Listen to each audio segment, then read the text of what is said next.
정치평론가 이강윤의 오늘.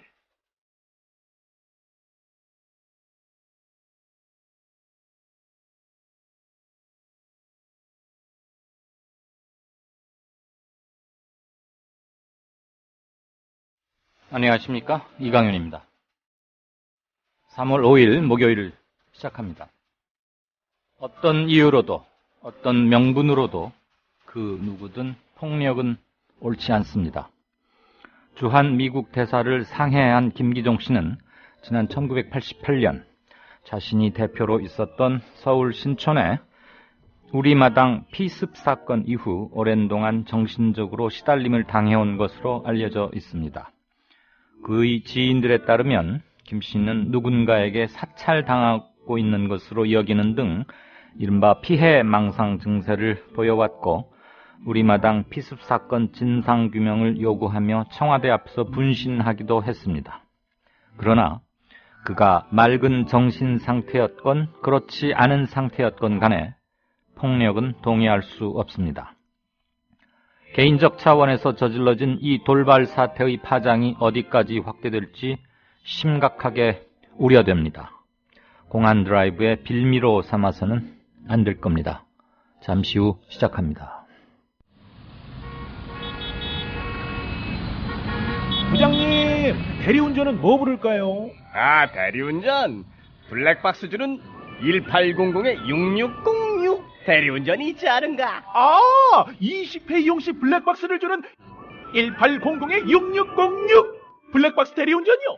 그럼 검색창에 블랙박스 대리운전을 검색해보게. 홈피에는 다양한 상품들도 있다네. 저기 부장님, 블랙박스 대리운전에서는 국민TV에 후원도 한다면서요. 자네도 블랙박스도 주고 후원도 하는 1800-6606 이용하게. 역시 대리운전은 1800-6606. 참여연대 2015년 캠페인 한 시민 한 단체 후원하기. 작가 조정래는 대기업과 권력자들의 비밀을 파헤친 장편 소설 허수아 비춤에서 시민단체의 역할을 강조했습니다. 민주주의는 하늘에서 떨어지는 것도 아니고 누가 주는 것도 아니며 스스로 만들어 나가는 것이다. 수많은 시민단체들이 정치권을 감시하고 경제계를 감독하고 법조계와 공직사회와 언론계를 눈 부릅뜨고 지켜야만 비로소 선진국의 문이 열리게 될 것이다.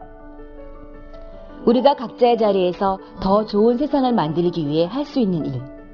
먼저 함께하고 싶은 단체에 회원이 되는 것부터 시작해보는 것은 어떨까요? 행복한 참여, 따뜻한 연대. 2015년 참여연대가 여러분과 함께하겠습니다.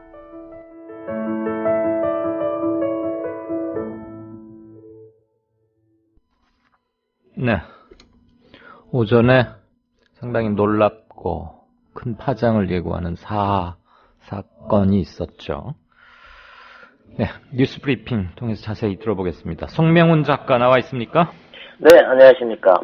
네, 리포트 주한 미국 대사 피습 사건 어떻게 돼가지고 속보도 함께 묶어서 전해주실까요? 네, 오늘 오전 7시 40분께 그 세종문화회관 세종홀에서 민족화해 협력 범국민회의 주최 조찬 강연회가 있었습니다. 이 강연회가 시작되자마자 김기종 씨, 그러니까 진보 성향의 문화단체 우리마당 대표를 맡고 있는 김기종 씨로부터 리퍼트 대사가 얼굴과 팔에 25cm가량의 흉기로 자해와 그 관통상을 입는 그런 사고가 있었습니다. 현장에서 김 씨는 바로 붙잡혀서 제압이 됐었고요. 왼쪽 팔목이 부러지는 바람에 병원으로 이송된 후에 경찰서로 넘겨졌고요. 리포트 대사는 경찰 이동대를 통해서 순찰차를 타고 세브란스 병원에서 수술을 받아서 현재는 안정을 취하고 있는 상태인 것으로 알려졌습니다. 네.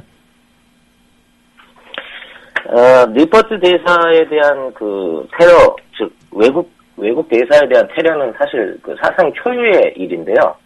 이 사고가 있고 나서 CNN은 뉴스를 중단하고 속보로 이 내용을 보도했고, 정부에서도 안보실장 주재의 그 NSC 상임회의가 열려서 후속 대책을 마련하는 등 정부와 그 박근혜 대통령 해외 순방 중에 일어난 사안에 대해서 처리를 위해서 아주 다각적인 대책들을 마련하고 있는데요. 네. 한미 그 연합사령관이 오늘 연합훈련, T-리졸브 훈련을 하루 일찍 종결시키도 해서 과연 이 테러 사건에 대한 여파가 어느 정도까지 확대될지 귀추가 주목되고 있습니다. 네. 리퍼트 대사가 조금 전에 트위터에 올린 글을 통해서는 염려를 해줘서 고맙다, 상태가 좋다, 그리고 우리 모두 같이 가자, 그런 내용의 트위터를 또 올리기도 했더군요. 네. 사실 정부의 입장에서는 그렇지 않아도 얼마 전에 보도해드렸던 바와 같이 한미일 외교에 있어서 지금 엇박자가 나고 있는 상태였고, 일본 차관, 일본의 과거사 발언에 대한 미 국무부 차관. 네. 국무부 차관보의 발언 때문에 여러 가지로 수습 대책을 골몰 하고 있던 상황이었는데, 이런 갑작스러운 테러 사고로 인해서 앞으로 한미일 외교에 있어서 악영향을 미칠 수 있는 파장이 예상되고 있습니다. 네. 범행 동기는 밝혀졌습니까? 본인은 단독 범행이었고, 강연 초청을 받은 뒤 한 10일간 동안 계획을 짰으며, 이것은 우리나라에서 전쟁 훈련을 하고 있는 미국에 대한 경고를 위해서, 모의를 한 것이고, 전쟁 훈련을 중단하고, 전시작전 통제권을 환수하라는 내용의 유인물도 미리 준비를 한 것으로 알려졌습니다. 그리고 이제 작년 10월에 부임한 갓 40 넘은 어린 경험 없는 일천한 미국 대사가 어떻게 우리나라 통일 정책을 감당할지 안타까워서 범행을 저질렀다는 말도 덧붙였습니다. 네, 다음 소식 들어보죠. 미국 법무부가 전두환 씨 일가 재산 122만 달러를 몰수했다고요? 네, 그렇습니다. 미 법무부는 한국 정부의 요청으로 소송을 통해서 지난해 2월 대영 씨가 캘리포니아주 스트래포드 비치 소재의 주택을 매각한 대금 잔여분 72만 6천 불 하고요. 같은 해 9월에 펜실바니아 동부지방 법원으로서 대영 씨의 아내인 박상아 씨의 투자금 50달러에 대한 몰수 영장을 받아냈습니다. 네. 그래서 이 부분에 대해서 몰수를 하도록 합의를 받고요. 그 합의에 거쳐서 122만 6천 달러를 몰수했고, 이것을 한국 정부에 돌려줄 예정이라고 합니다. 네. 이번 재산 몰수 조치 의의는 뭡니까? 이번 재산 몰수 조치는 그동안 한미 사법 공조에 있어서 첫 결과물이라고도 볼 수 있는데요. 네. 미국 법무부는 전두환 전 대통령의 비자금에 대해서 한국 대검찰청과 법무부, 중앙지검과 함께 수사를 해왔다고 밝힌 바 있고요. 지난 5월 5일 법무부에 따르면 부패 재산의 몰수인 회복에 따른 특례법에 의해서 반환 요청의 접수, 네. 그리고 요청국에 대한 집행 재산 등의 인도를 한미 공조를 통해서 얻어낸 걸로 첫 번째 성과를 거둔 걸로 되어 있습니다.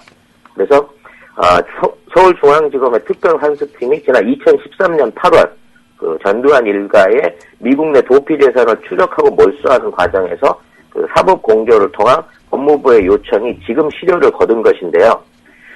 사실상 이번 합의 조치로 인해서 미국 내에서 더 이상 전두환 일가에 대한 추가 추징이 있을 수 있을 것이냐 하는 부분은 그게 합의를 통해서 없어지게 되었습니다.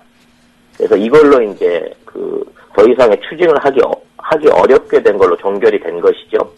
그러면 전두환 씨나 가족, 친척들 명의로 빼돌려 놨거나 숨겨놓은 미국 내에 이제 다른 재산은 없다는 얘기입니까? 현재까지는 그렇게 밝혀지고 있습니다. 또 구체적인 미국 법원과 전재용 씨의 합의 내용이 나타나지 않고 있어서 어느 정도 선까지 재산 조사 내지는 추징에 대한 범위가 확정됐는지 모르는데요. 이런 경우에는 서로 거래를 통한 양형 결정이나 마찬가지이기 때문에 네. 아마 이런 식의 추가 추징은 더 이상 불가능할 것으로 판단됩니다. 네, 어쨌거나 우리 정부의 요청을 미국 정부가 대신 집행해줬다. 쉽게 말하면 이런 거죠. 네, 그런 의의를 찾을 수 있을 것 같습니다. 지금 현재 전두환 씨 재산 몰수하는 것, 총 받아내야 할 돈에서 확보된 것은 얼마쯤이나 된답니까? 한동안 이 문제 되게 시끄럽더니 쏙 들어갔는데, 받아낼 돈 다 받아냈는지 아니면 유야무야 돼가는지 많이들 궁금해하실 것 같아요. 2013년 8월까지 추징금 함수팀이 납부하지 않았다고 확인한 금액은 1,672억 원입니다. 네. 그 금액 중에 상당한 골동품이나 미술품 같은 것들을 확보를 했고, 예. 전씨의 큰아들의 보천 부동산이나 일부 건물들에 대해서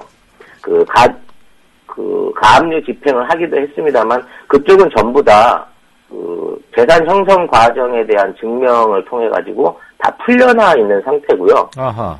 현재 경매에 올려져 있는 일부 미술품들과 이번에 추징한 재산 정도만이 아직 확실하게 환수가 된 걸로 돼 있는 것이고요. 아직까지 1,600억 원을 다 받아낼 수 있을지는 정확하게 드러나 있지 않습니다. 그러니까 받아내야 할 돈이 쉽게 말하면 전두환 씨가 내야 할 돈이 한 1,700억 원 가까이 되는데 네. 이것저것 압류했던 것들 중에는 재산 형성 과정 입증이 소명이 돼서 다시 돌려주었다 이 말이지요? 네, 그렇습니다. 그리고 그럼 국고로 귀속시킨, 즉 전두환 씨로부터 확실하게 추징한 것은 몇백억 안 된다 이 말입니까? 네, 이번 122만 불까지 합치더라도 네. 200~300억대에 지금 그치고 있는 상황인 것 같습니다. 그러면 소리만 요란했지 결국 돈은 거의 다 지금 못 받고 있다 이 말이네요. 사실 초창기 때 가족들 특히 장남과 삼남의 부동산을 압류할 때만 해도 1,000억 원 이상의 네. 추징 효과가 있을 것으로 기대를 했는데요. 의외로 그걸 풀어주는 바람에 사실상은 기댈 수 있는 어떤 추징 목표물을 아직 못 찾고 있다고 봐야 되겠죠. 그 압류를 누가 왜 풀어줬답니까? 이거는 재산 형성 과정에 대한 법원의 어떤 판단에 의해서 풀어준 것이기 때문에 그걸 구체적으로 누가 풀어줬다고 말하기는 그렇고요. 사법 절차에 의한 어떤 압류가 풀린 걸로 이렇게 나타나고 있습니다. 그때 이순자 씨, 전두환 씨의 부인인 이순자 씨의 동생인 이창석 씨와 전두환 씨 아들들 간에 무슨 모종의 거래가 있고 세금을 안 내기 위해서 무슨 편법이 있었고 이래가지고 구속도 되고 조사받고 막 그러지 않았었나요? 그때 이창석 씨 관련한 부동산을 이게 싸게 넘기는 과정에서 재산 의혹, 재산 의혹 같은 것들이 계속 제기가 됐었는데요. 네. 공소시효의 문제로 인해서 그 부분은 아직 진행 사항이 없는 것으로 알고 있습니다. 알겠습니다. 아무튼 현재까지 확실히 추징된 금액을 보니까 소리만 요란했지 아직도 갈 길은 많이 남아있다. 현재까지는 그렇게 결론 지어야 되겠군요. 네, 그렇습니다. 자, 한국인 사망 원인 1위 여전히 아직도 암인데 살약 비용에 대한 조사 결과가 나왔다고요? 그렇습니다. 통계청의 2012년 대한민국인의 사망 원인 통계를 보면 암이 인구 10만 명당 146.5명으로 1위였고요. 심장 질환이 52명, 뇌혈관 질환이 51명, 그리고 자살이 28명, 당뇨가 23명 순으로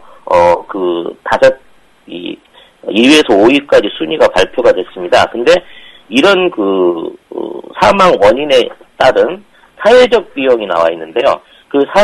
직감적 사회적 비용은 32조 4,086억 원으로 계산이 되었습니다. 근데 그 중에 암에 대한 비용이 전체적으로 가장 높았고요.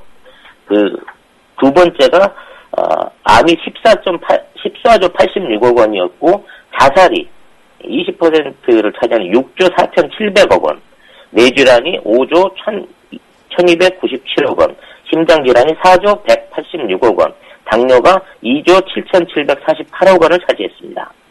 네. 이게 무슨 의미를 갖는 겁니까?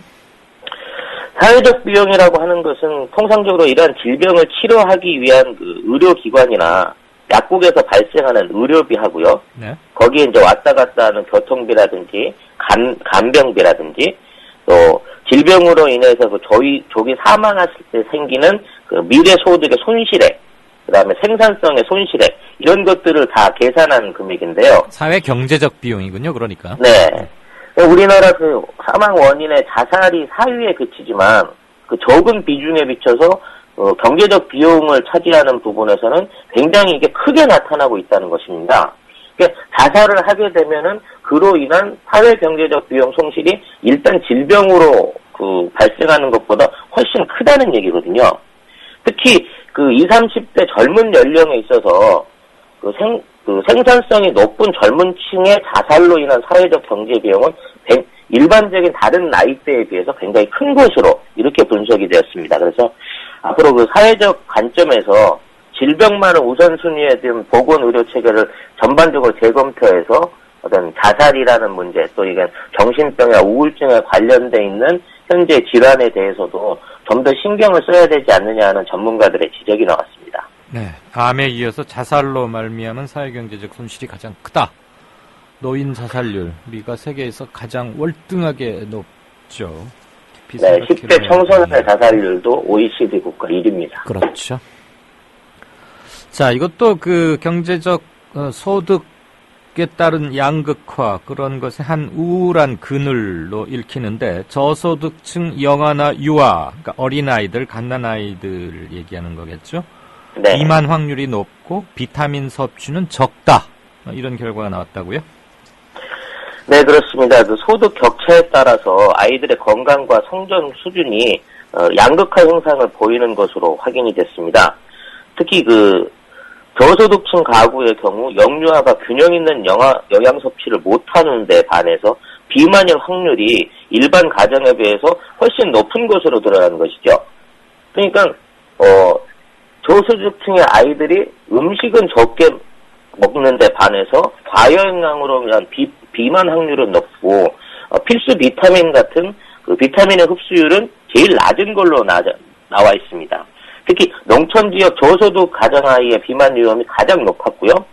도시 지역 저소득 가정 아이는 그 저성장 위험 비율이 굉장히 높았습니다. 네. 특히 지난해 영유아 건강식 영양 살펴를 보면 이게 영유아들이 초콜릿이나 과자, 사탕 같은 것을 간식으로 먹는 비율이 기초수급자 가구의 20.2%로 고소득 가구의 12%보다 거의 2배가량 높은 걸로 나타났습니다. 그러니까 아무래도 좋은 음식과 좋은 간식을 못 먹기 때문에 아이들의 건강 균형이 양극화되고 있다는 결과인 것이죠. 네, 그렇군요.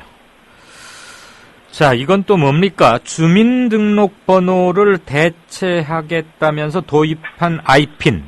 근데 이것도 네. 해킹을 당해가지고 75만 명인가가 정보가 누설되고 피해를 봤다면서요? 도대체 무슨 일을 어떻게 하는 겁니까? 일단 그 아이핀에 대한 보안 논란은 이미 6일자에 최성준 방송통신위원장이 기존의 그 아이핀 기술로 인한 관리업체의 그 진술만으로는 객관적으로 안전성을 확인할 수가 없다 이런 문제를 지적을 했거든요. 지난달 2월 26일 말하는 겁니까? 네. 근데 2월 28일부터 3월 2일까지 공공 아이핀 75만 건이 부정으로 발급됐다는 게 이제 밝혀졌거든요. 네. 그러니까 이미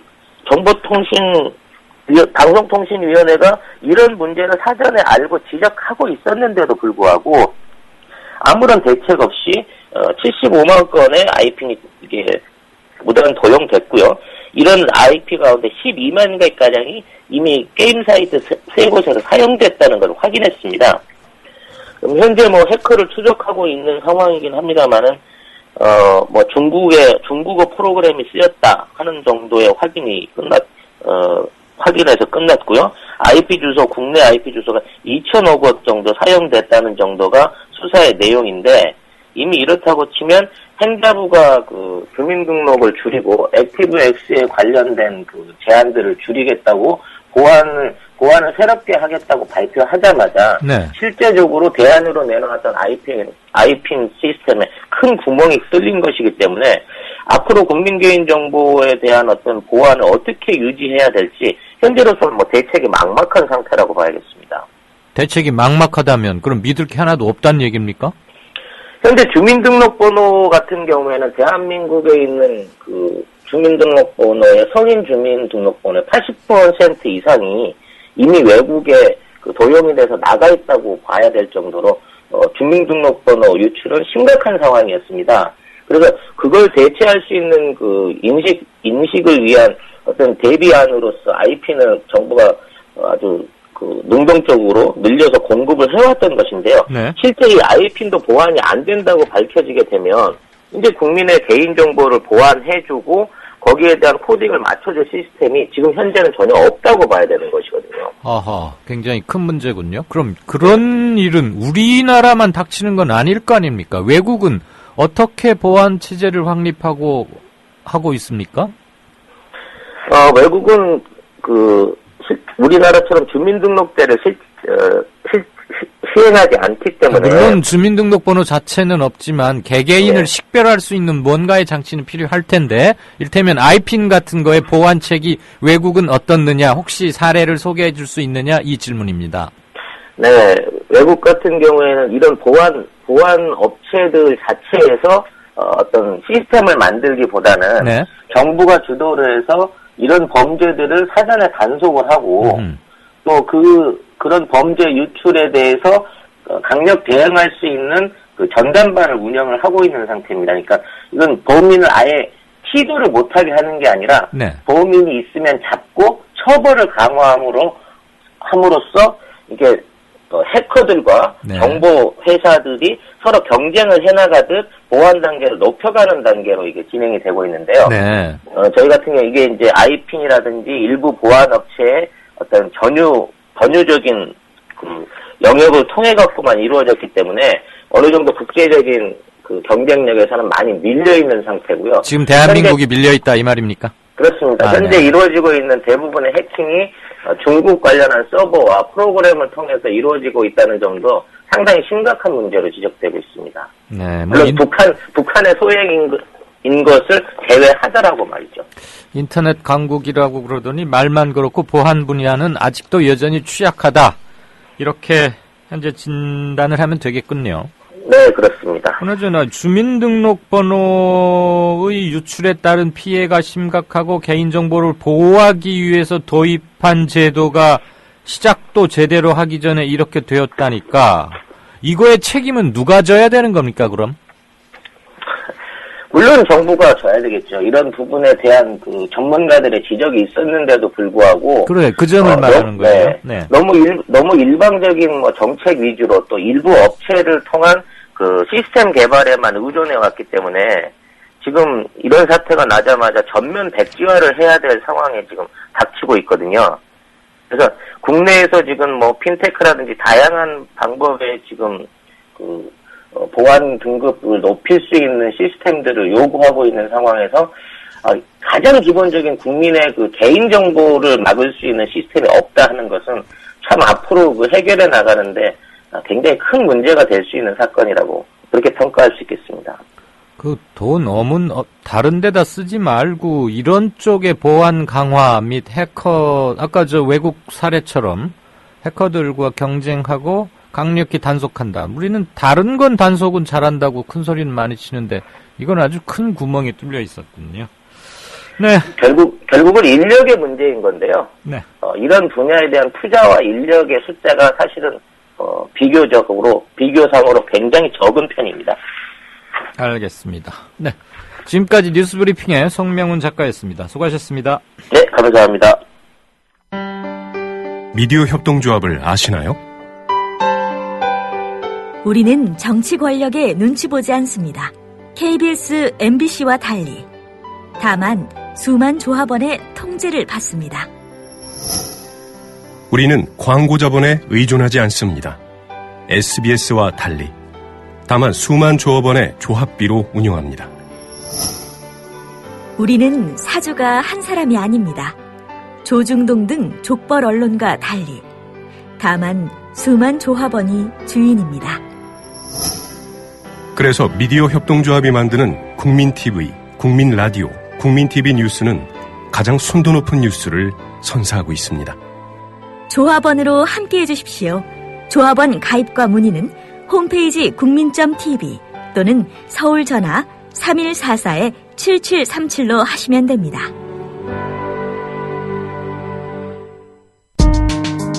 조합원의 가장 멋진 책임, 바로 조합비 납입입니다. 미디어 협동조합도 그렇습니다.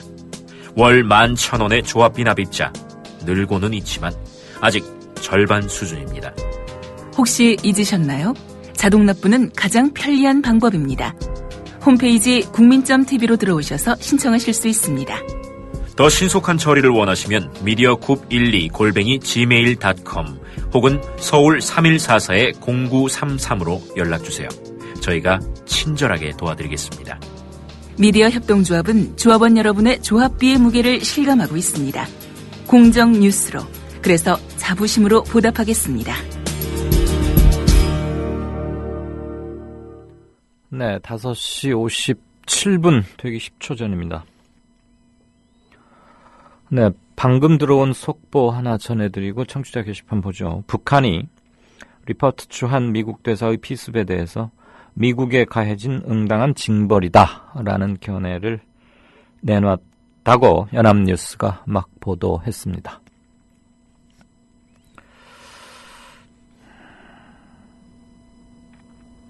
국물 엑슨, 변현주 사랑해님. 변현주 사랑해. 주민번호로는 아무것도 못하는 상황을 만들던가, 이 무능한 사람들아. 정말 좀 그렇죠? 아이핀, 이제 막 시작 단계인데 벌써 75만 건이나 유출이, 해킹이 됐다면, 네.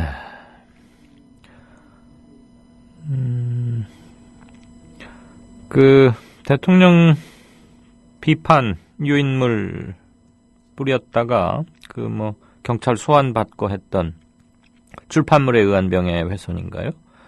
출석 요구 받은 어느 시민이 개 사료를 보냈다는 그건 알고 계시죠? 그 사진을 또 올려주셨군요. 이랬더니 그 페이스북에서 아주 유머러스하게 뭘 잘 풍자와 해학의 본령이다. 그런 평가를 받고 있는 어느 시민단체의 간부가 있습니다. 그 실명을 제가 말씀드려도 될진 모르겠는데요. 본인에게 허락을 구하진 않았으니까 실명은 생략하겠습니다. 이분이 그랬더군요. 김영란법에 의하면 이런 개 사료, 이런 이제 먹을 것, 이것도 향응이나 포괄적인 의미의 선물에 해당할 수 있는데 그게 100만 원어치가 넘으면 처벌을 받는 거 아니냐. 그러니까 90만 원어치 정도의 개 사료만 보냈으면 좋겠다. 이런 얘기를 그런 글을 하나 써서 아주 빠르게 전파되고 그걸 봤는데 지금 이분의 사진을 보니까 갑자기 그게 생각이 났습니다. 오늘 오전에 전해졌던 놀라울 만한 뉴스. 네, 많은 견해들 역시 주고 계십니다. 선계님의 견해 한번 들어볼까요? 좌파 시위꾼 김기종. 종편들이 아마 이렇게 네이밍을 했나 봅니다. 좌파 시위꾼. 황선의 주권방송 발기인이라 이제 종북 좌파 전문 시위꾼. 이제 반박근혜 정권 시위는 다 반미, 좌파, 종북, 전문 시위꾼이 되는 거다. 설마 이강윤의 오늘을 듣는 사람도 반미, 종북? 그럴 리가 있겠습니까만. 그러니까 이런 식으로 이렇게 몰아가는 것, 또는 개인의 분명히 정신병을 앓고 있고, 간지를 오랫동안 알아왔고, 이분이 아마 성균관대학교 80학번일 겁니다. 이 김기종 씨가. 그리고 그동안 여러 차례 몇 년 전에 주1대사의 강연장에 가서 항의의 뜻으로 시멘트 덩어리 조각 뭐 10cm하고 7cm 정도라니까 뭐 이렇게 아주 커다란 돌멩이 그런 건 아니지만 어쨌거나 그런 걸 던져서 그 건으로 처벌을 받기도 했죠. 실형을 살지는 않고 집행유예를 받아서 풀려나긴 했지만 그런 적이 있기 때문에 그리고 자신이 운영하던 우리마당이라는 신촌에 원래는 문화공간으로 출발했던 뭐 임택진, 유홍준 이런 분들이 거기서 많이 강연도 했고 연세대학교 학생 이한열군 장례식에 관한 뭐 기획회의 그런 것을 하면서 문익환 목사님도 거기서 뭐 많이 했고 그런 곳입니다. 그곳이 정체 모를 4명의 교환으로부터 심야에 기습을 당한 일이 있었죠. 그게 이른바 1988년에 일어난 신촌 우리마당 피습 사건이라는 건데 그래서 교환 4명이 심야에 침입해서 남자 직원 2사람을 폭행하고 또 일하고 있던 여대생을 성폭행하고 달아난 그렇지만 그것은 끝내 진상이 규명되지 않았죠. 당시에는 정보기관에 의한 테러가 아닐까라는 추측이 강력히 제기됐지만 끝내 미제 사건으로 남고 말았는데 그곳의 대표를 오랫동안 해오고 있는 사람입니다. 김기종 씨가. 근데 그 사건 이후로 굉장히 충격이 컸고 정신병적 질환에 오랫동안 시달려 왔다고 해요. 그런데 지금 이렇게 뭐 좌파 시위꾼, 그다음에 반미, 종북 이렇게 몰고 가는 지금 이럴 때일수록 냉정하고 차분하게 이게 뭐 조직적인 무슨 반미나 이런 것이라기보다는 어느 한 개인의 정치적 주장인데 그게 폭력이 수반된 그래서 그 점은 지금 다들 비판하고 계시는 거 아니겠습니까? 그런데 이 국면을 마치 기다렸다는 듯이 이렇게 활용하려고 하는 그런 움직임을 경계해야 하는 거 당연한 거죠. 그런데 어디까지 파장이 커질지 확대될지 우려스럽습니다. 국물X님 견해 육체 노동만 노동이 아니고 정신노동, 감정노동도 노동이듯이 피 흘리는 테러만이 테러가 아니라 정신적 테러 또는 감정적 테러도 테러라고 생각한다. 세월호 가족에 대한 일베들의 테러, 대통령의 연출 조문 이것도 심각한 정신적 테러 아니었느냐. 그때도 언론이 이렇게 호들갑을 떨었었던가요. 이번 사건으로 테러에 대한 우리의 인식이 바뀌기를 희망해 봅니다. 라는 견해를 국물X님이 주셨습니다. 아이핀 관련해서도 여러분께서 견해를 주셨습니다. TK 유권자라는 닉네임을 쓰신 분은 마이핀이라는 것을 받으려면 아이핀이 무조건 있어야 하는데 그 아이핀을 받으려면 주민등록번호를 또 입력을 해야 하기 때문에 절차가 이렇군요. 그렇죠. 결국은 최종적인 아이덴티티를 위해서는 뭔가를 식별해야 하는데 그러니까 지금 이분 말씀은 마이핀이나 아이핀이나 주민등록번호나 결국은 같은 것이다. 그러면서 절대 불변의 고유한 개인 식별번호가 유지되는 한 아무것도 의미가 없다. 이런 견해를 주셨고요. 파트러슈님, 이분도 IT 쪽 뭐라고 불러야 되죠? 뭐 정보 데이터 처리 관련 이런 쪽에 아주 밝으신 분으로 알고 있는데 주민등록번호 등록 제도부터 폐지해야. 그게 뭐 원천적인 방안을 따지면 그렇게는 되겠죠. 그렇지만 이제 인구가 하나 이렇게 하는 사람이 태어나서 우리 국민이 됐을 때 우리 국민이라는 것을 이렇게 인식할 수 있는 국가기관이나 본인이나 서로 그리고 그의 출생에서부터 사망 때까지를 어떻게든지 뭐 알고는 있어야 될 거 아닙니까? 이게 참 고민인 거죠. 뭐 운전면허증 번호로 한다면 운전면허 취득 전까지의 인구 연령층 청소년 유아들은 또 어떻게 파악하고 이러는 건지. 네, 예술의 전당포님 견해까지만 듣고 나머지는 먼저 올려주신 좋은 고견들이 많습니다. 어제 있던 자도 이분도 좋은 귀담아들을 얘기해 주시고 했는데 그거는 조금 이따 다시 꼭 챙기겠습니다. 나한테 유리한 건 개인적 일탈. 하나 걸렸다 싶으면 진보 진영은 다 뭐 죽어라. 이렇게 이제 몰아간다. 이런 얘기죠. 예술의 전당포님. 네. 쫄지마님께서는 겁먹고 미리 죽은 척하는 게 문제다. 또 이런 견해도 주셨고요. 네, 나머지 견해는 조금 이따 다시 한번 보겠습니다. 박근혜 정권은 용산 참사 진상규명에 대한 약속을 했었습니다. 후보자 시절에.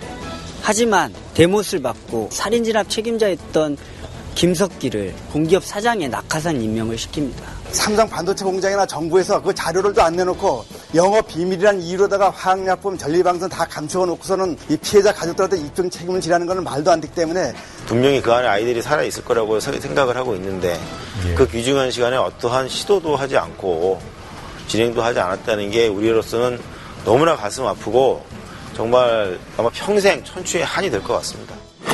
권력이 불편해하는 사람들, 그래서 발언권을 잃은 사람들, 그들의 목소리를 거침없이 전파하는 뉴스 K.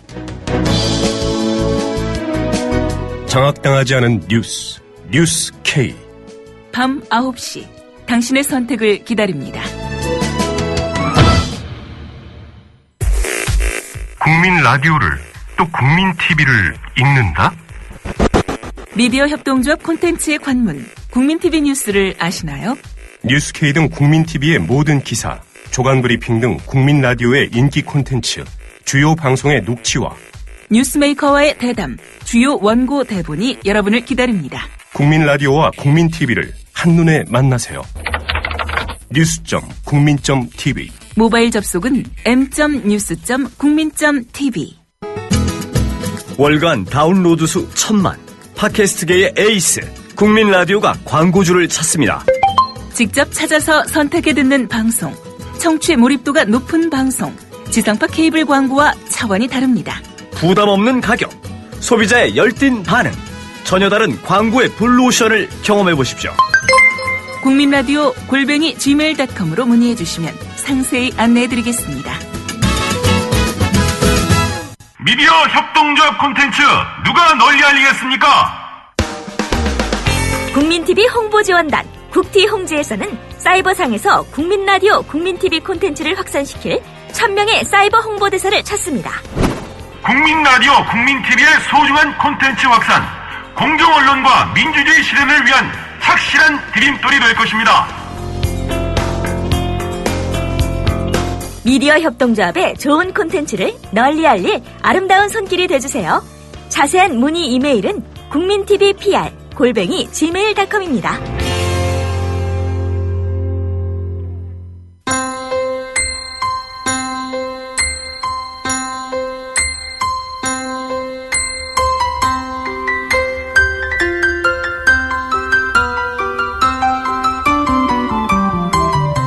오늘은 전국이 대체로 맑은 날씨가 이어지고 있습니다. 다만 경북과 중부 일부 지역은 대기가 매우 건조합니다. 오늘 낮 최고 기온은 서울 6도, 대전 7도, 광주와 대구 8도 등으로 어제보다 1도에서 4도가량 높습니다. 내일 낮부터는 기온이 평년 수준을 회복하겠고 이후에도 꾸준히 오름세를 보이면서 주말에는 봄 기운을 느낄 수 있겠습니다. 당분간 일교차가 큰 날씨가 이어질 것으로 보여 건강관리에 유의하셔야겠습니다. 내일은 전국에 가끔 구름이 많은 가운데 제주도는 대체로 흐리겠습니다. 제주도는 아침부터 오후까지, 경상남북도 동해안은 아침에 산발적으로 빗방울이 떨어지는 곳이 있겠습니다. 내일 아침 최저기온은 영하 8도에서 영상 2도, 낮 최고기온은 6도에서 12도 정도로 예상됩니다. 바다의 물결은 동해 중부 먼바다에서 1.5에서 3m로 높게 일다가 점차 낮아지겠습니다. 그 밖의 해상은 0.5에서 2m로 일겠습니다. 지금까지 변현주였습니다.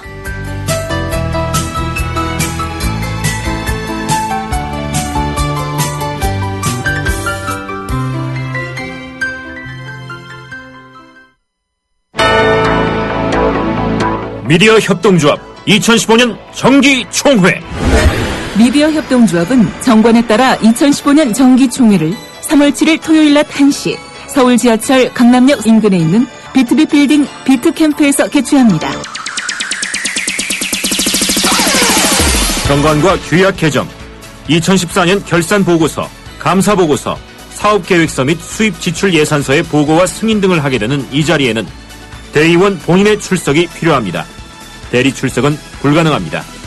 자세한 총회 보고사항은 미디어 협동조합 홈페이지 조합 공지사항란에 있습니다. 이 실황은 국민라디오를 통해 생중계됩니다. 3월 7일 토요일 낮 1시 서울 지하철 강남역 인근에 있는 비트빌 빌딩 비트캠프에서 있을 미디어 협동조합 2015년 정기 총회. 대의원 여러분 전원의 참석을 바랍니다.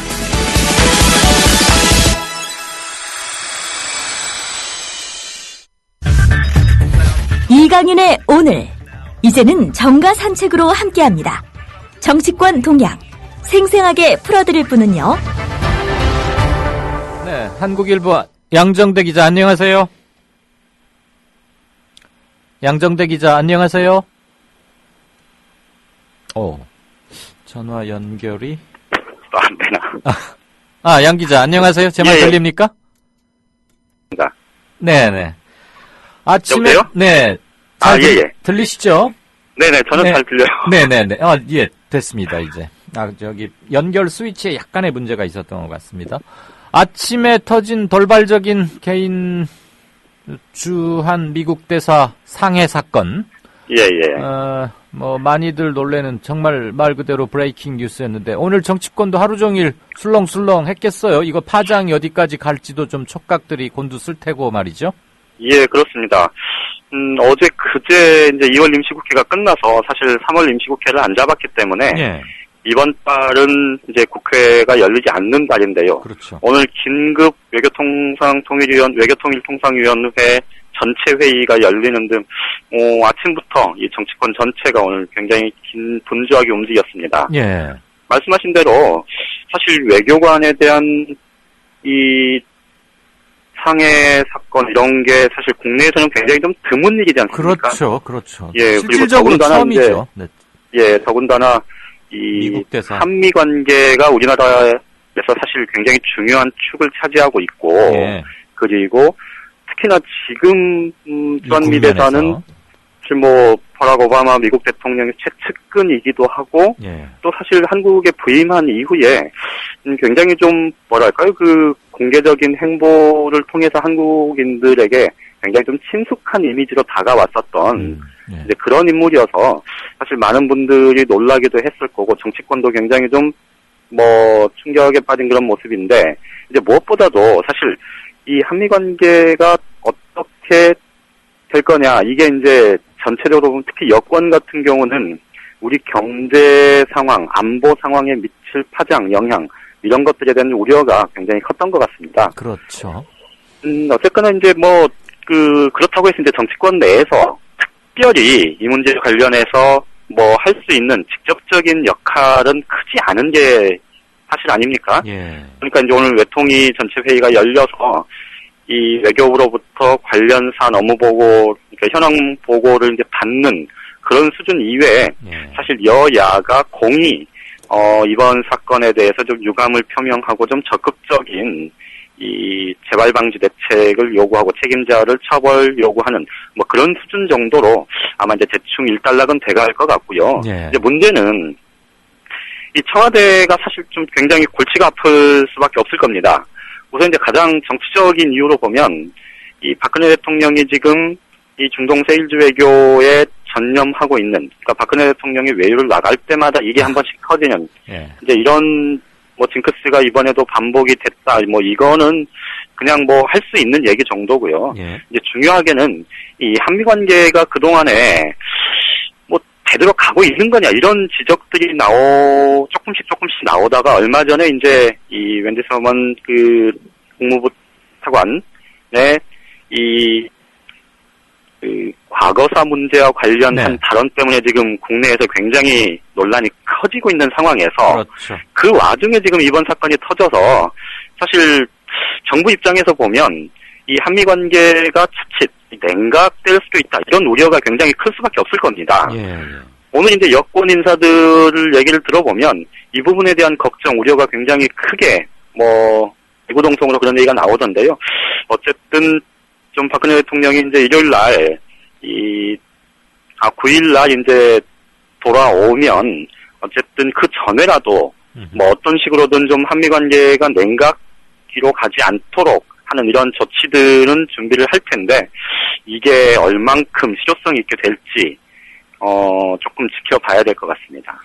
혹시 이것 때문에 공안정국이 조성될 것이다 이런 가능성은 어떻게 보세요, 우리 양 기자는? 그 부분도 사실은 좀 완전히 배제한다 이렇게 말씀드리긴 좀 어려운 게요. 예.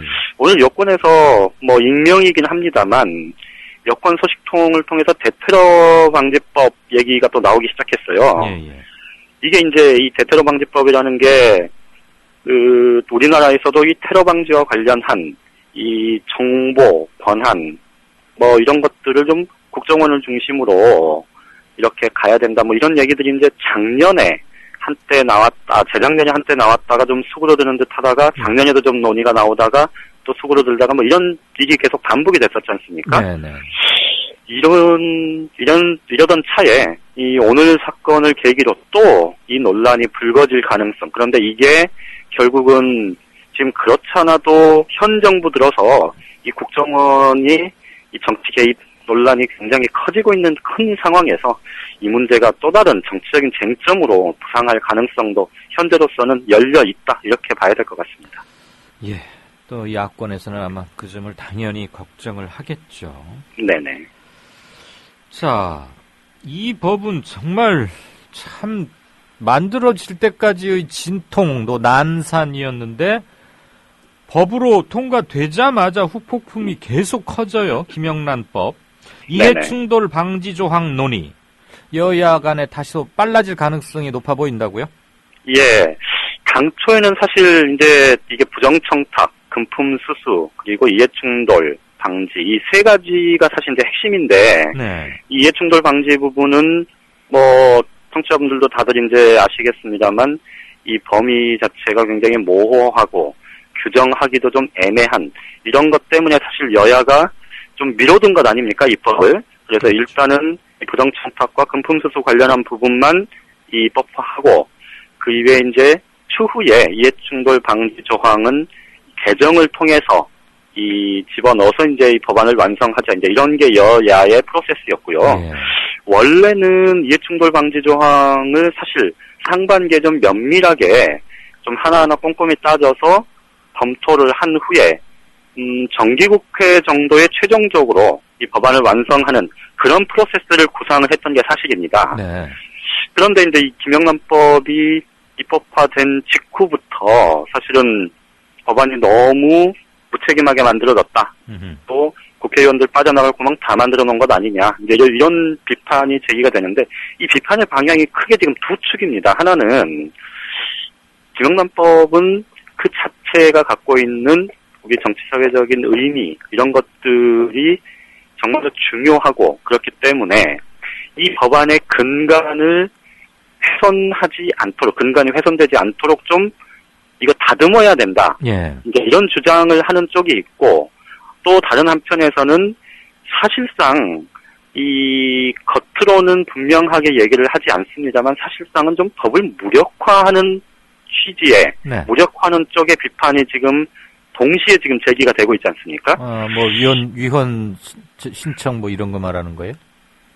사실 변협의 대한 변호사협회 위헌 소송은 위헌 심판 소송은 사실 위헌 심판과 관련한 위헌 소송과 관련한 거는 이거는 뭐 법을 무력화하기 위한 거라기보다는 사실 전자에 가깝다고 보는 게 맞을 겁니다. 오히려 그 악용 방지 차원에서 그렇죠. 하는 것일 거고. 그렇죠. 근데 이제 뭐 제가 뭐라고 말씀드리기는 어렵습니다만 굉장히 어쨌든 미묘하고 민감한 거라는 걸 충분히 우리 청취자분들도 이해해 주실 거예요. 예.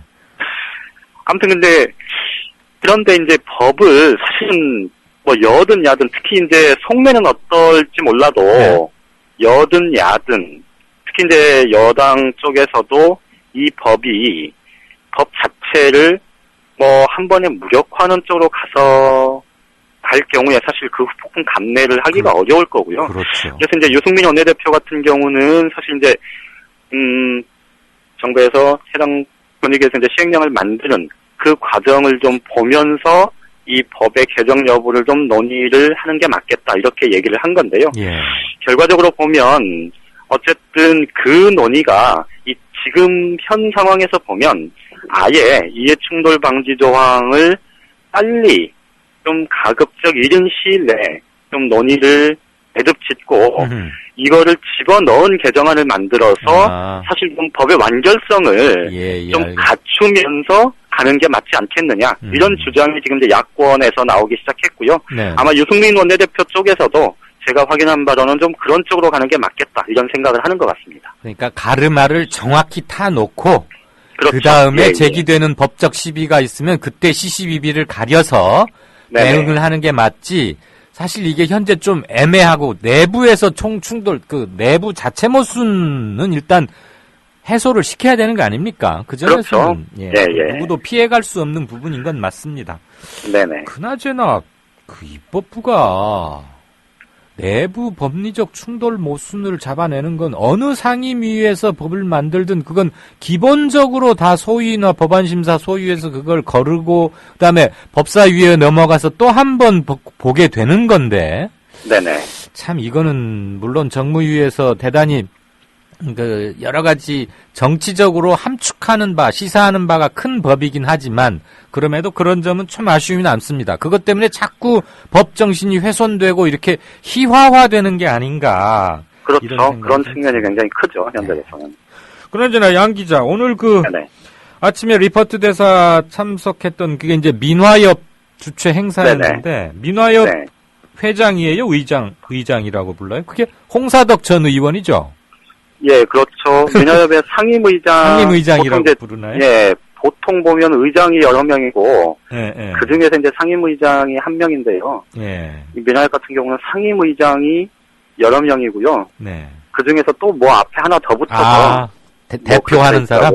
예. 아무튼 홍사덕 전 의원은 아주 잽싸게 사의를 딱 밝혔네요. 예, 사의 표명을 곧바로 했습니다. 그렇습니다. 네, 잘 들었습니다. 오늘도 바쁠 수밖에 없고 이 사건 때문에 하루 이틀 조금 더 주목할 거는 있을 것 같아요. 또 대통령 들어오고 그렇습니다. 나서 뭐 어쩌고 이런 거 보면 말이죠. 예. 네, 알겠습니다. 내일 연결하죠. 예, 고맙습니다. 네, 감사합니다. 정가산책 지금까지 한국일보 양정대 차장이었습니다. 자정 팟캐스트의 파라다이스가 열린다. 화요일 0시 기생충의 신비로운 세계로 안내합니다. 정준호, 정혜진의 기생충 펀팩트. 수요일 0시 고양이와 사람의 알콩달콩한 밀당. 한쌤의 야옹스럽게. 목요일 0시 군생활의 모든 것 거칠고 시원하게 확 까드립니다. 화나 안돼. 금요일 0시 여성 기혼자들의 영원한 딜레마. 시월드 탈출 프로젝트. 김선, 김나문의 언더 더 씨. 토요일 0시 최욱의 정영진의 불금쇼 매주 금요일 밤 12시 루저 갱생 프로젝트로 초대합니다. 0시 재미와 유익 감동의 한 보따리 잊지 마세요. 국민라디오 채널 고정입니다. 정치평론가 이광윤이 함께하는 국민라디오 이광윤의 오늘.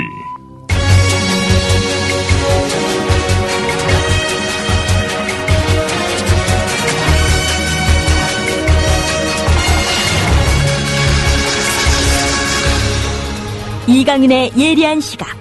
이제는 뉴스의 행과 간을 짚어냅니다. 6시 24분 됐습니다.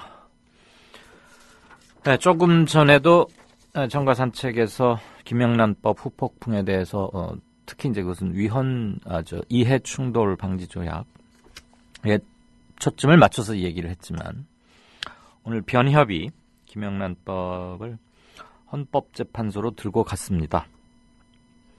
그 점에 대해서 조금 같이 얘기를 생각해 보고자 합니다. 김영란법 국회 통과 이틀 만에 헌법재판소로라는 제목의 뉴시스 기사 앞부분 먼저 들으시겠습니다. 진통 끝에 국회를 통과한 김영란법이 이틀 만에 결국 헌법재판소의 심판을 받게 됐다. 헌법소원심판 청구에는 기타 공적 영역은 법 적용 대상으로 보지 않으면서 민간 언론은 법 적용 대상에 포함시켰다는 점, 부정청탁의 개념이 명확하지 않다는 점, 부정청탁을 받은 배우자를 신고하지 않은 공직자를 처벌하고 있다는 점 등 그간 위헌 논란이 일었던 쟁점 대다수가 포함됐다. 대한변호사협회는 언론인을 법 적용 대상으로 삼은 부분에 위헌 요소가 있다는 이유 등으로 헌법소원 심판을 청구했다. 구체적 심판 청구 대상은 언론사를 법 적용 대상에 포함시킨 법 제2조 1호 마목 규정과 일체의 부정 청탁을 금지한 제5조, 이를 위반한 행위에 대해 과태료를 부과할 수 있도록 한 제22조와 제23조 규정 등이다. 네. 변협이 문제 삼고 있는 것은 들으셨다시피 언론사를 집어넣음으로써 언론 활동의 위축을 가져올 수 있는 거 아니냐. 그다음에 여타, 금융, 의료, 법조 이런 쪽은 공공성을 언론과 비슷하게 사회의 공적 기능을 수행하고 있는 건 맞는데 유독 언론만 포함됐고 나머지는 다 빠져나가 있다. 이건 형평에도 옳지 않다. 지금 이겁니다. 우선 그 전에 아직 시행도 해보지 않은, 이게 지금 1년 6개월의 유예기간 뒤에 발효되도록 되어 있는 거 아니겠습니까? 시행 전 법률에 대한 헌법 소원이 과연 가능한가, 이런 논란이 있었습니다. 그런데 찾아봤더니 시행 전 법률에 대해서도 헌재가 심판을 내린 결정, 그러니까 선례가 있다고 대한변협이 공식 확인을 했고요.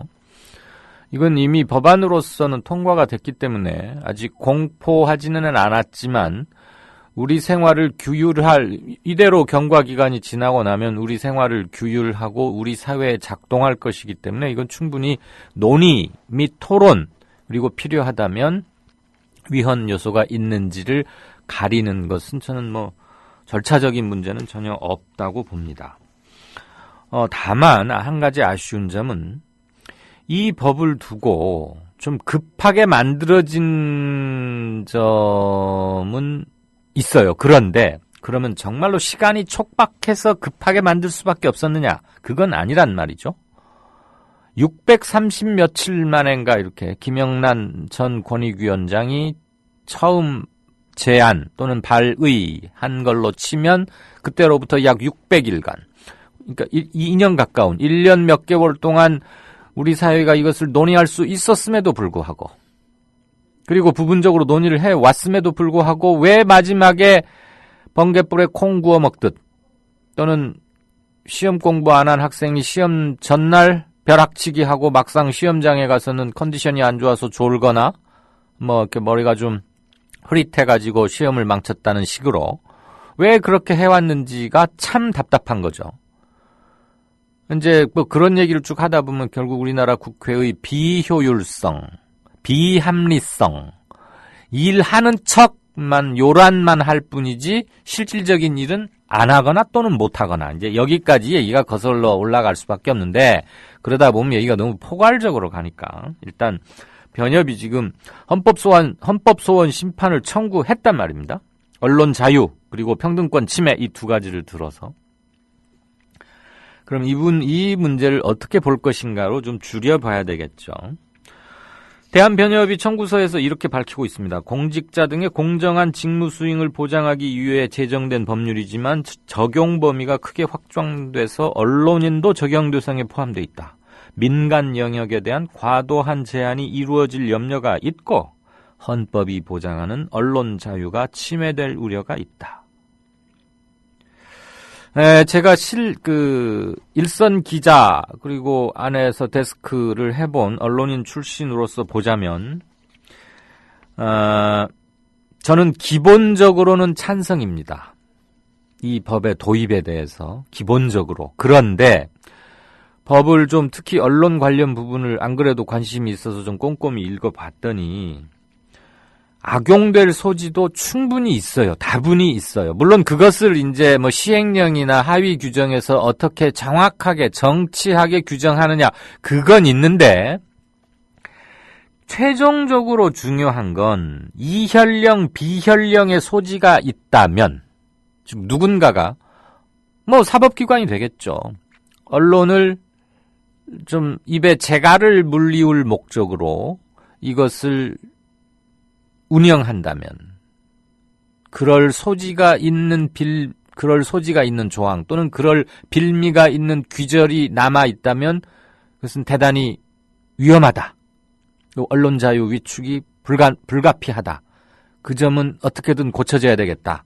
그러면 위헌 심판 청구를 할 것이냐 아니면 시행 전 국회에서 개정안을 내서 고칠 것이냐. 시행 전 개정안. 이것도 충분히 가능하죠. 왜냐하면 시행 전에 위헌 심판을 따져보는 선례도 있는데 이러한 미비점이 발견이 됐으니까 이걸 공포 전에 고친다는 거가 법익의 대의와 공익에 있어서 훼손될 건 없지 않습니까? 어떤 점이 제가 좀 문제가 된다고 봤냐면 언론사 기자들은 기본적으로 기사를 쓰기 위해서 또는 정보를 취득하기 위해서 사람을 만나야 됩니다. 취재원이란 이런 사람들을. 그런데 그 통상적인 접촉, 그 통상적인 범위를 이제 어디까지 두고 볼 것이냐죠. 무슨 대가성 향응을 받는다거나 어떤 사람한테 사업 뭐 하는 사람한테 뭘 이렇게 편의를 제공받고 향을 제공받고 그에게 유리한 기사를 써주고 이거는 지금도 규율되고 있고 자정되고 있고 자정을 통해서 걸러지지 못하면 처벌도 받습니다. 문제는 취재 활동에 위축을 가져올 정도의 취재원과의 통상적인 접촉을 제한할 수 있다는 것. 그 다음에 또 하나는 이것은 이제 언론인들이 또는 언론사들이 해야 하는 문제인데 양심의 영역으로 가는 거죠. 근데 법을 양심의 영역에 맡기면 참 애매합니다. 왜?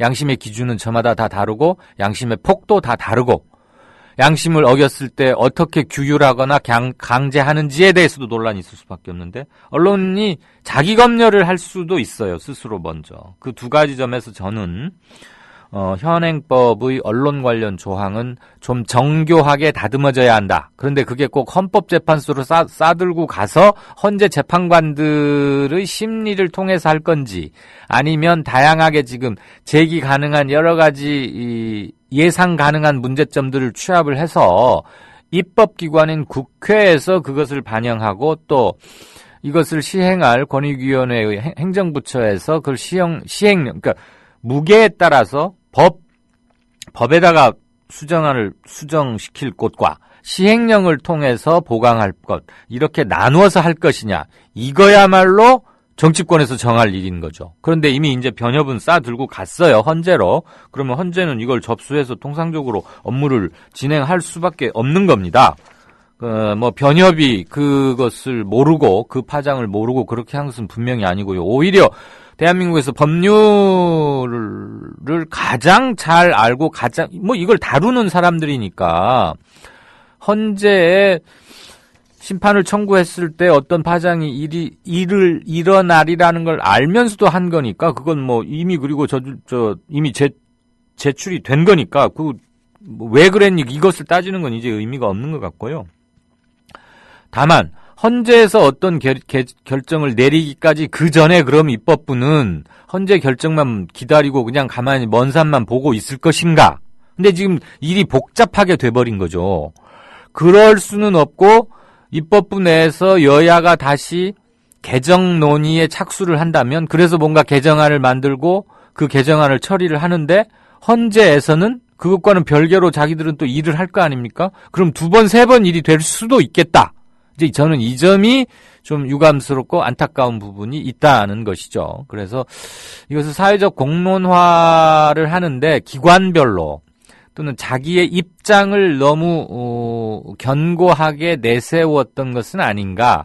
그다음에 변협의 순수성은 충분히 이해를 할 수 있지만 입법부, 국회, 그다음에 여야의 움직임을 보아가면서 공포 전에 문제 조항의 지금 이해 충돌 방지 조항도 지금 넣자는 소리가 벌써부터 나오고 있으니까 차제에 이러이러한 것들에 대한 수정 작업을 하도록 압력을 일단은 행사를 하고 변협이라는 굉장히 큰 그리고 우리나라에서는 가장 대표적이고 전문적인 이익단체이자 압력단체 아닙니까? 전문가 집단이고 그렇게 해서 입법기관을 추동하게 하고 그래도 뭔가 문제가 있었을 때 헌재로 가져가도 좀 늦지 않는 건 아니냐. 그래도 좀 될 수는 있었겠지 있겠다. 그런 과정이 생략된 채 바로 헌재로 싸들고 간 점. 그런 점은 좀 아쉽다는 생각이 듭니다. 배우자 처벌 조항도 마찬가지죠. 배우자에 대한 신고 의무 부과를 넘어서 이를 위반했을 때 처벌하는 것은 사실상 배우자 신고를 강제하는 것이 되는데 이건 이제 우리 헌법에서 정하고 있는 양심의 자유와 충돌한다고 변협에서는 보고 있는 겁니다. 사실 이 부분도 아마 큰 쟁점이 되리라고 봅니다. 그런데 여야의 재논의건 헌재의 논의건 또는 변협의 이의제기건 간에 저는 이 김영란법이라는 게 정말 뭐 우리 그 쉽게 쓰는 말로 이런 표현하지 않습니까? 단군 이래 뭐 이렇게 개창 이래 역사가 시작된 이래 계속되어서 이제는 구조화되고 고질이 되어버린 병폐인 부패. 그리고 뭐 리베이트는 뭐 무슨 건설업계에서는 뭐 10%, 무기 중개상들은 뭐 그보다 더 높은 뭐 이렇게 아예 관행처럼 굳어져 있다는 거 아닙니까? 그런 것들을 다 도려내기 위해서 기본적으로 인식을 바꾸자는 데서 출발하는 거죠. 그리고 그것을 처음 공식적으로 강요할 수 있는 쪽은 공직자인 겁니다. 왜? 국민의 세금을 받는 거니까. 그래서 공직을 깨끗이 하고 그의 여파를 통해서 간접적으로 사회의 여타 부분으로 확산시키고 그래서 기본적으로 뇌물 문화를 뿌리 뽑도록 하는 출발점으로서의 이 김영란법이 의미를 획득하는 거 아니겠습니까? 그렇다고 보면 물론 뭐 헌재에서 잘 알아서 하리라고 생각은 합니다만 헌재가 최근에 보여온 몇몇 중요한 판결에서의 보수적 성향 이런 것들에 대한 우려도 조금 전혀 불식되지는 않고 있지 않습니까? 그래서 위헌 요소를 아예 없애서 김영란법이 나올 수밖에 없었던 그리고 난산과 진통 끝에 성문화될 수밖에 없었던 이 과정 그리고 사실 이번에 국회가 이렇게 급하게 처리한 것도 실은 이 법이 갖고 있는 뿌리칠 수 없는 명분과 정당성 때문에 그게 압력 요소가 돼서 부랴부랴 했던 거 아닙니까? 다음 달로 또 다음번 임시국회로 넘기면 또 비판이 제기될 거니까. 그 말은 뒤집어 말하면 이 법은 반드시 이뤄내야 하는 내적 필요성을 그 안에 갖고 있다는 얘기인 것이죠. 그러니까 그 대의를 보고 그것을 손상시키지 않기 위해서 그 법 안에 급히 만드느라고 생긴 내부 모순과 내부 충돌하는 것들은 미리 거르자. 그건 입법기관에서 먼저 하는 게 좋겠다라는 것이고 마침 이 법의 제안자이기도 한 김영란 전 대법관 지금은 서강대학교 석좌 교수로 이동해 있는데 마침 학회 회의 참석차 프랑스로 출국을 했어요, 어제. 그러면서 돌아와서 견해를 밝히겠다고 했습니다. 이게 뭐 김영란법이니까 김영란 현 서강대 석좌 교수가 뭐라고 평가하고 뭐라고 말하느냐 그거 한마디에 따라서 일희일비하거나 뭐 점수를 매길 그럴 사안은 아닙니다만 그 김영란 대법관이 이것을 제안했을 때의 정신은 기본적으로 관통이 되어야 의미를 획득할 수 있는 것이기 때문에 그런 점에서 김영란 교수의 견해도 한번 들어보고 그다음에 각 전문가 단체들이 제기하고 있는 내부 문제점들을 여야가 공히 따로따로 할 일이 아니죠. 함께 정무위에서 하면 될 겁니다. 상임위 정무위에서 거기에서 취합을 해서 개정안을 정식으로 다시 만들든지 그렇게 하는 게 되지 않을까. 안 그러면은 헌재에서 또 어느 부분 만약에 문제 있다고 하라고 하고 또 온갖 뭐 전문가 단체에서 또 고치라고 하고 그러다가 국회에서 또 한 번 고치고 헌재 거 반영해서 또 한 번 고쳐야 한다면 정말로 창피한 이름 그대로 누더기법이 될 수밖에 없지 않느냐. 그런데 우리 사회의 썩은 고질적 병폐인 부패를 없애기 위한 위대한 첫 발자국인 이 법을 그렇게 누더기로 만들어서야 되겠습니까? 그러니까 국회 지금부터라도 정신 차리고 밥값 좀 제발 하십시오. 이강윤의 뉴스 행과 간이었습니다. 미디어 협동조합은 2014년 4월 TV 개국 전까지 조합비를 받지 않았습니다. 그래서 창립 이후 1년 1개월 동안 출자금으로 운영해왔습니다. 왜 받지 않았냐고 묻는 분들이 있었습니다. 조합비의 무게가 얼마나 큰지 알고 있기 때문입니다. TV 개국이 이루어졌고 이제 안착 단계에 접어들었습니다. 월 11,000원의 조합비 납입으로 더 큰 발전, 즉 성숙한 동력을 만들어 주십시오. 주목받는 방송, 신뢰받는 언론으로 보답하겠습니다. 홈페이지 국민.tv, 서울전화 3144-7737 또는 이메일 mediacoup12@gmail.com으로 신청해주세요.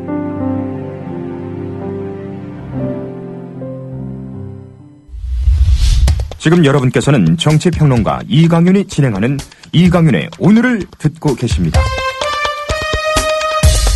이강윤의 오늘은 팟캐스트 포털 팟빵에서 다시 들으실 수 있습니다. 의견과 건의가 있으시면 게시판에 남겨주세요.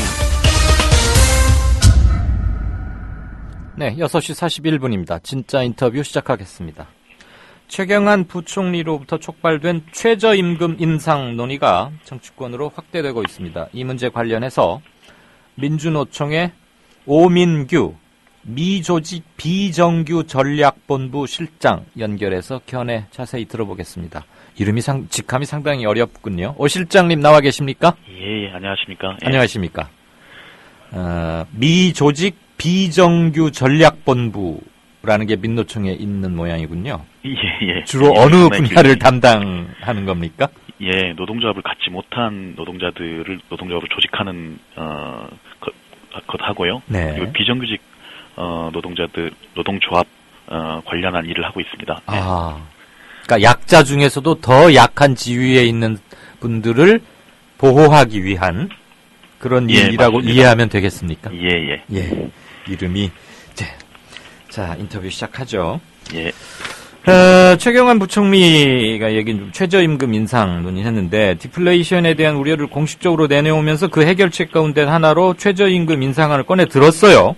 예. 일단은 뭐 가계 소득이 늘어야 소비 여력이 생겨서 그건 너무 당연하고 상식적인 얘기죠. 그래야 내수 경기를 조금이라도 진작할 수 있는 건데 일단 최 부총리의 현 경제 상황 진단 및 최저임금 인상 논의에 대해서 민노총 또는 우리 오 실장님은 공식적으로 어떤 견해십니까? 예.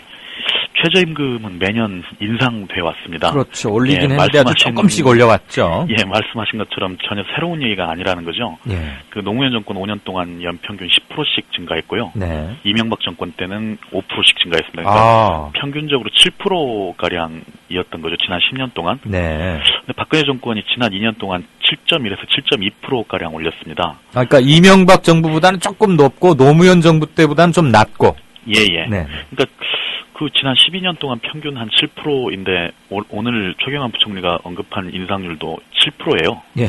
그러니까 평균 인상률 수준인 거지 새로운 얘기가 아닌 겁니다. 이렇게 7%씩 매년 올라가지고 올해 최저임금이 시간당 5,580원, 밥 한 끼 값도 안 되는 수준입니다. 무슨 들어보니까 생색내는 것도 아니네요.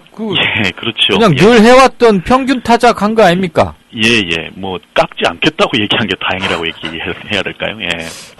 이런 식으로 해가지고는 디플레는 그렇게 우려하면서 파격적으로 지금 5,850원인가 그렇죠 아마? 5,580원. 죄송합니다. 5,580원. 이거 모르면 혼나는데. 맞습니다. 버스비 모르고 이거 모르면 무슨 중요한 토론회 갔다가 두고두고 지금 저도 빨리 죄송합니다. 네. 늘 외우고 있었는데.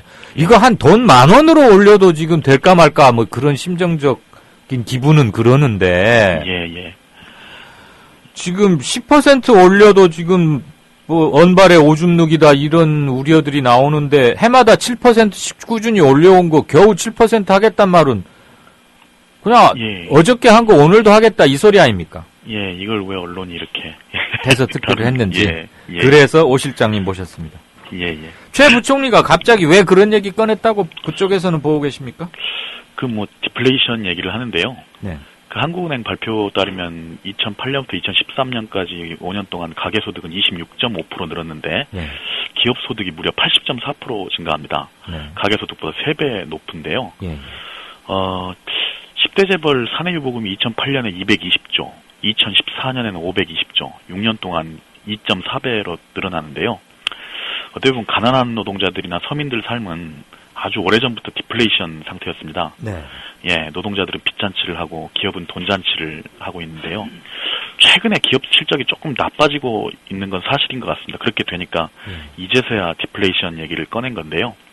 다시 말해서 최경환 부총리 시각은 철저히 기업들, 그러니까 자본을 기준으로 한다는 거죠. 그래서 이제서야 기업들이 살아남으려면 돈을 좀 풀어서 소비를 진작해야 하지 않겠냐 하는 수준의 언급인데요. 하지만 이건 아직은 최 부총리 말일 뿐이고요. 예. 실제 정책으로 이어질지는 봐야 될 것 같습니다. 박근혜 대통령 공약 안 지킨 게 어디 한두 개여야죠. 예. 예. 그런데 삼성전자가 분기당 몇 조씩 순이익 낸다면 그런 발표를 쭉 하는 걸 보아왔는데 예. 요즘 좀 애플사한테 치이고 또 중국의 후발 업체들이 막 무섭게 추격하면서 양쪽에 끼어가지고 고생한다는 얘기는 들었는데 그 예. 삼성전자가 임금 동결을 선언했지 않습니까? 예. 그렇다고 보면은 이거 가계소득을 좀 높여서 돈을 좀 풀어서 경기를 살리는 게 현 경제팀의 지금 가장 화급한 일인데 예. 삼성전자가 동결을 해버리니까 그렇다고 또 대놓고 거기다 대고 월급 올리시오 이렇게 말하기도 힘들어서 최경환 부총리가 걔들 삼성전자 쪽 알아들으라고 이런 말 한 걸까요? 그것도 언론이 좀 제가 봤을 때 그랬다면 그냥 돌려서라도 삼성전자를 언급을 했어야 되는 게 맞는 것 같은데요. 아예 말하려면 그냥 직설적으로 해버려라. 예, 그래서 저희는 그런 시각에 좀 부정적인데요. 예. 이를테면 최경환 부총리 전과가 있습니다. 작년에 네티즌을 제일 짜증나게 만든 말 중 1위가 이제 최경환 부총리 얘기였는데요. 뭐였죠? 비정규직 문제 원인을 정규직 과보 때문에. 예. 근데 알고 보면 조금 비정규직을 위하는 척하는 말로 들리지만 그게 다 정규직을 공격하기 위한 사전 포석이었는데요. 작년에 비정규직 종합대책이나 정부가 추진하는 노동시장 구조개혁 이런 정책을 보면 연공급제 폐지하고 임금 피크제, 성과연봉제 도입하고 이렇게 해서 그 정규직 노동자들 임금을 대폭 삭감하려고 하거든요. 네. 그래서 제가 봤을 땐 최저임금 인상 카드를 꺼내 든 게 가난한 노동자들을 위하는 척하면서 사실은 정규직 노동자들 임금 삭감하려는 사전포석이 아닐까 그렇게 보여집니다. 또 그렇게도 해석을 하시는군요. 예. 현재 우리나라 최저임금 해외 다른 나라들 꼭 우리보다 잘 사는 나라하고만 비교를 하려면 그렇게 될 수밖에 없긴 하겠네요. 네, 해외 주요국이라고 하십시다. 예. 주요 해외 국가들과 비교할 때 어느 정도 수준입니까?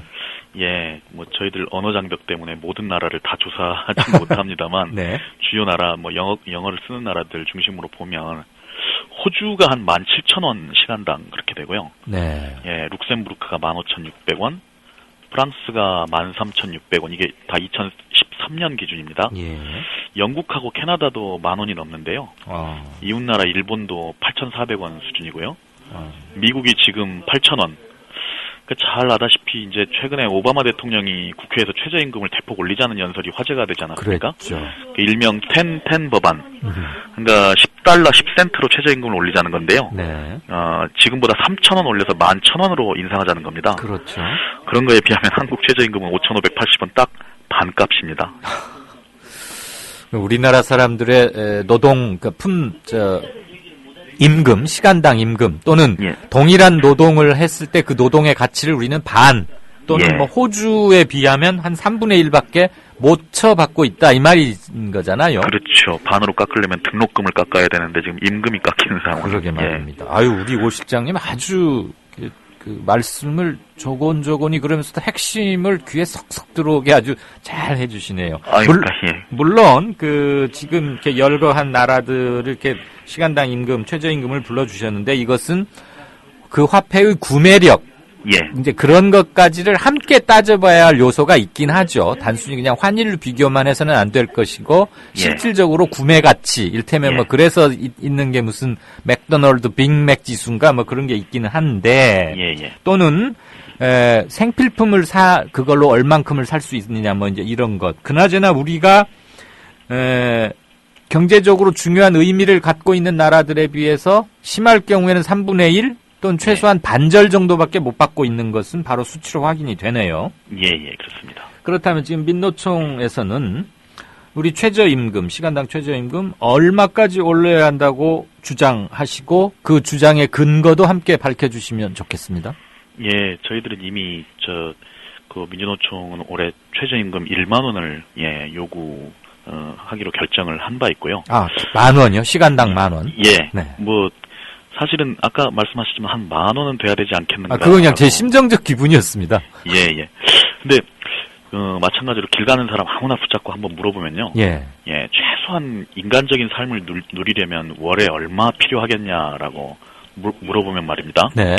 진짜 약속이나 한 듯이 최소한 200만 원은 받아야 된다 이렇게 얘기가 나옵니다. 네. 이게 인간으로 사는 최저 기준이라는 거죠. 네. 저희 민주노총이 매년 표준생계비를 추산하는데요. 1인 가구 표준생계비가 약 227만 원가량 나옵니다. 혼자 사는데 227만 원은 있어야 한다 이 말씀이죠? 예. 그러면 결혼하고 아이도 하나 있고 그래서 셋이 살려면은 훨씬 더 많을 거 아니에요? 그렇죠. 예. 그래서 최저 시급이 1만 원이 되면 주 40시간 기준으로 월 급여가 209만 원 정도 나옵니다. 예. 그 4대 보험료와 세금 떼면 그래도 180만 원 가량으로 줄어들긴 합니다만 최소한 이 정도는 돼야 인간다운 삶을 누릴 수 있지 않겠는가 해서 최저임금 1만 원을 요구하고 있는데요. 네. 박근혜 대통령이 올해 1월 12일 신년 기자회견에서 국민소득 4만 달러 시대를 3년 안에 달성하겠다고 확신한다고 그렇게 얘기를 했습니다. 국민소득 4만 달러면 연봉 4,360만 원, 월 363만 원인데요. 그럼 최저임금이 209만 원은 돼야 이 연 4만 달러를 달성할 수 있지 않겠나 그렇게 보고 있습니다. 아, 그럼 대통령이 신년 기자회견에서 국민들과 약속한 걸 지키기 위해서라도 우리 민노총이 지금 계산을 해 주신 거군요.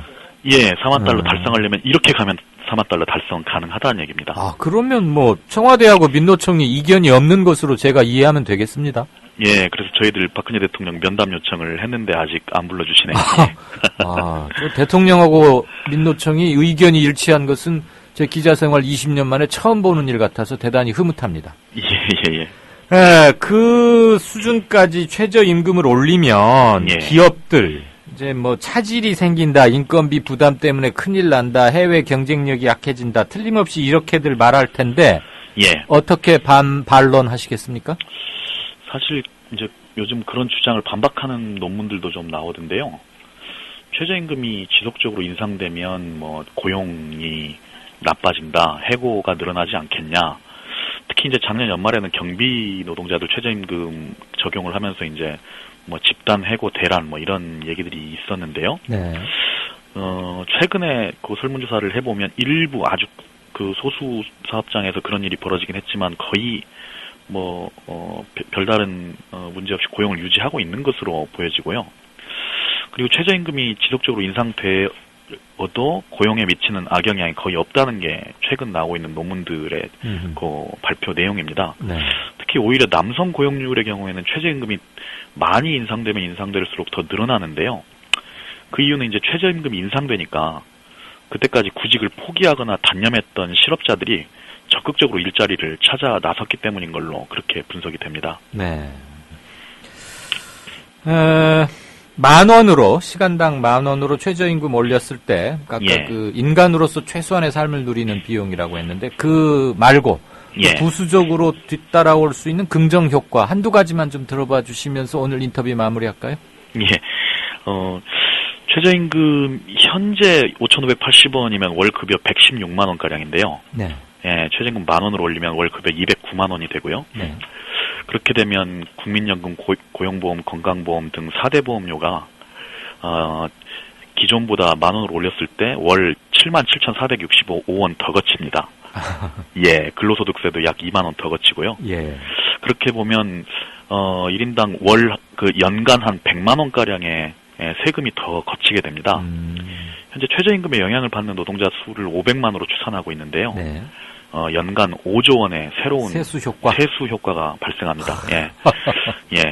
그러니까 부족한 세금도 메우고 저임금 노동자 생활 수준도 올리고 소비도 진작할 수 있고 이게 사실 어떻게 보면 가장 훌륭한 복지 대책이고 그리고 세수 대책이 나오는데 이게 왜 안 된다고 하는지 저희들은 그래서 올해 반드시 최저임금 1만 원을 요구하고 그렇게 받아내도록 이거 할 예정입니다. 언제 협상 시작하죠? 4월? 3월? 대략 4월 말 5월 초부터 최저임금 심의위원회는 가동이 됩니다. 예. 알겠습니다. 아주 명쾌한 민노총의 명쾌한 논리 잘 들었습니다. 긴 시간 고맙습니다. 감사합니다. 예. 네.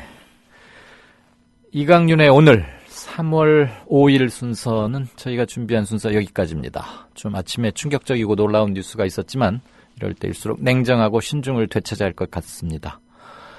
일기 변화가 내일까지는 심하답니다. 건강들 유념하시고요. 저는 내일 금요일 저녁에 다시 뵙겠습니다. 들어주셔서 감사합니다.